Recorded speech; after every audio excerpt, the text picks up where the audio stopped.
ಮಹಿಳಾ ಅಧಿಕಾರಿಗೆ ಧಮಕಿ ಹಾಕಿ ಊರು ಬಿಟ್ಟಂತಹ ಪುಡಾರಿ ರಾಜೀವ್ ಗೌಡನನ್ನ ಬಂಧಿಸುವಂತಹ ನಿಟ್ಟಿನಲ್ಲಿ ಪೊಲೀಸರು ಮುಂದಾಗಿದ್ದಾರೆ ಅನ್ನೋದು ಗೊತ್ತಾಗ್ತಾ ಇದೆ. ಇವತ್ತಿಗೆ 10 ದಿನ ಆತ ಅಬ್ಸ್ಕೆಂಡ್ ಆಗಿ ರಾಜೀವ್ ಗೌಡ ಬಂಧನಕ್ಕೆ ಅವರ ನಿವಾಸದ ಮೇಲೆ ದಾಳಿಯಾಗಿದೆ. ರಾಜೀವ್ ಗೌಡ ಬಂಧಿಸುವಲ್ಲಿ ಚಿಕ್ಕಬಳ್ಳಾಪುರ ಪೊಲೀಸರು ವಿಫಲರಾಗಿದ್ದಾರೆ. ಕಳೆದ ರಾತ್ರಿ ರಾಜೀವ್ ಗೌಡ ನಿವಾಸದ ಮೇಲೆ ರೇಡ್ ಆಗಿತ್ತು, ಪರಿಶೀಲನೆ ಆಗಿತ್ತು. ರಾಜೀವ್ ಗೌಡ ಬಂಧನಕ್ಕೆ ಕೋರ್ಟ್ನಿಂದ ಸರ್ಚ್ ವಾರೆಂಟ್ ಕೂಡ ಸಿಕ್ಕಿದೆ. ಬೆಂಗಳೂರಿನ ಸಂಜಯ್ ನಗರದ ರಾಜೀವ್ ಗೌಡ ನಿವಾಸದಲ್ಲೂ ಕೂಡ ತಲಾಶಾಗಿದೆ. ಶಿಡ್ಲಘಟ್ಟ ಪೊಲೀಸರಿಂದ ರಾಜೀವ್ ಗೌಡ ನಿವಾಸದಲ್ಲಿ ರಾಜೀವ್ ಗೌಡನಿಗಾಗಿ ಶೋಧ. ರಾಜೀವ್ ಗೌಡ ಸಿಗದೆ ಬರಿಗೈಯಲ್ಲಿ ವಾಪಸ್ಸಾಗಿದ್ದಾರೆ ಪೊಲೀಸರು ಅನ್ನೋದು ಗೊತ್ತಾಗ್ತಾ ಇದೆ. ಒಬ್ಬ ರಾಜಕೀಯ ಪುಡಾರಿಯನ್ನ ಹಿಡಿಯೋದಕ್ಕೆ 10 ದಿನಗಳ ಟೈಮ್ ಬೇಕಾ ಪೊಲೀಸರಿಗೆ ಅನ್ನೋದು ಪ್ರಶ್ನೆ. ಪದೇ ಪದೇ ಪೊಲೀಸರು ವಿಫಲರಾಗ್ತಾ ಇರೋದು ಯಾಕೆ ಅಂಥೇಳಿ 10 ದಿನ. ಆಫ್ಟರ್ ಆಲ್ ಒಬ್ಬ ರೌಡಿ ಶೀಟರನ್ನ, ಕ್ರಿಮಿನಲ್ ಬ್ಯಾಕ್ಗ್ರೌಂಡ್ ಇರುವಂತಹ ವ್ಯಕ್ತಿಯನ್ನ ಹಿಡಿಯೋದಕ್ಕೆ ಮಹಿಳಾ ಅಧಿಕಾರಿಗೆ ಧಮಕಿ ಹಾಕಿ 10 ದಿನ ಆಯಿತು ಈತ ಊರ ಬಿಟ್ಟು. ಎಲ್ಲಿದ್ದಾನೆ ಅನ್ನೋದನ್ನೇ ಕಂಡುಹಿಡಿಯೋದಕ್ಕೆ ಆಗ್ತಾ ಇಲ್ವಂತೆ ಪೊಲೀಸರ ಕೈಯಲ್ಲಿ.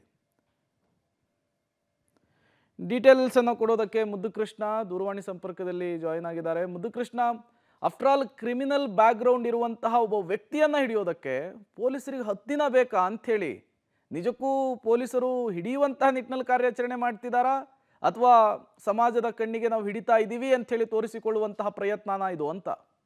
ಖಂಡಿತ ಪ್ರೇಮ್, ಈ ಒಂದು ಘಟನೆ ಆಗಿ ಇವತ್ತಿಗೆ 10 ದಿನಗಳಾಗ್ತಾ ಇದೆ. 10 ದಿನಗಳಿಂದಲೂ ಕೂಡ ಪೊಲೀಸರು ಇವತ್ತು ರಾಜೀವ್ ಗೌಡನನ್ನ ಬಂಧನ ಮಾಡೋದಕ್ಕೆ ವಿಫಲರಾಗಿದ್ದಾರೆ ಅಂತಕ್ಕಂಥದ್ದು ನೇರವಾದ ಮಾತು. ಸಾರ್ವಜನಿಕರು ಕೂಡ ಪೊಲೀಸರ ಈ ಒಂದು ವರ್ತನೆಗೆ ಇವತ್ತು ಬೇಸರ ಮತ್ತೆ ಅಸಮಾಧಾನವನ್ನ ತೋಡ್ಕೊಳ್ತಾ ಇದ್ದಾರೆ. ಮತ್ತೊಂದು ಕಡೆ ಜೆಡಿಎಸ್ ಮತ್ತೆ ಬಿಜೆಪಿ ವಿಪಕ್ಷಗಳು ಸಹ ಪೊಲೀಸರ ಕಾರ್ಯವೈಖರಿಯನ್ನ ಖಂಡಿಸುವಂತಹ ಕೆಲಸವನ್ನ ಪದೇ ಪದೇ ಮಾಡ್ತಾ ಇರುವಂತದ್ದು. ಪೊಲೀಸರು ಈ ಪ್ರಕರಣದಲ್ಲಿ ಸಂಪೂರ್ಣವಾಗಿ ವಿಫಲರಾಗಿದ್ದಾರೆ ಅಂತಕ್ಕಂಥದ್ದು ಸತ್ಯ. ಕಾರಣ ಯಾಕಂತಂದ್ರೆ ಈತನನ್ನ ಹಿಡಿಯೋದಕ್ಕೆ 10 ದಿನ ಬೇಕಾ ಅನ್ನೋದು ಒಬ್ಬ ಸಾಮಾನ್ಯ ವ್ಯಕ್ತಿ ಮಾಡಿದ್ರೆ ಇಂತಹ ಪ್ರಕರಣಗಳಲ್ಲಿ ಪೊಲೀಸರು ಈ ರೀತಿಯ ನಡೆಗಳನ್ನ ಅನುಸರಿಸ್ತಿದ್ರ.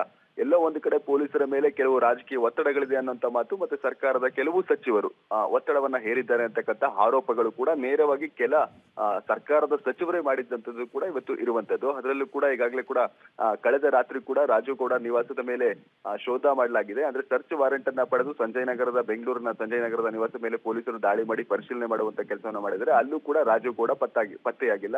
ಒಂದಲ್ಲ ಅಂತೇಳಿ 6 ತಂಡಗಳನ್ನ ನೇಮಕ ಮಾಡಿಕೊಂಡು ಬೆಂಗಳೂರು ಸೇರಿದಂತೆ ನೆರೆಯ ಅಂತರ್ರಾಜ್ಯಗಳಲ್ಲೂ ಕೂಡ ಹುಡುಕಾಟವನ್ನ ಮಾಡಿರುವುದು. ಎಲ್ಲೂ ಕೂಡ ರಾಜೀವ್ ಗೌಡ ಪತ್ತೆಯಾಗಿಲ್ಲ. ಇದು ಪೊಲೀಸರಿಗೆ ಒಂದು ರೀತಿಯ ಬಹಳಷ್ಟು ಒತ್ತಡ ಆಗಿದೆ.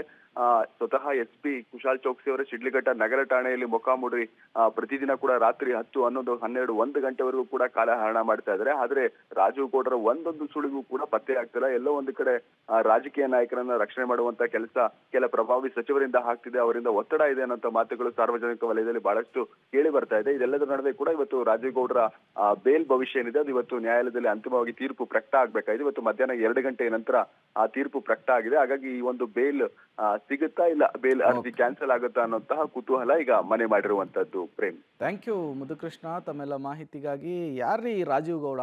ಕ್ರಿಮಿನಲ್ ಬ್ಯಾಕ್ಗ್ರೌಂಡ್ ಇರುವಂತಹ ವ್ಯಕ್ತಿ, ಹೊಸಕೋಟೆಯಿಂದ ಬಂದು ಶಿಡ್ಲಘಟ್ಟದಲ್ಲಿ ಕಾಂಗ್ರೆಸ್ನಿಂದ ಸ್ಪರ್ಧೆ ಮಾಡಿ ಸೋತಂತಹ ವ್ಯಕ್ತಿ, ಮಹಿಳಾ ಅಧಿಕಾರಿಗೆ ಧಮಕಿ ಹಾಕಿ ಅಬ್ಸ್ಕ್ಯಾಂಡ್ ಆಗಿರುವಂತಹ ವ್ಯಕ್ತಿ. ಈತನನ್ನು ಹಿಡಿಯೋದಕ್ಕೆ 10 ದಿವಸ ಬೇಕಾ ಅಂಥೇಳಿ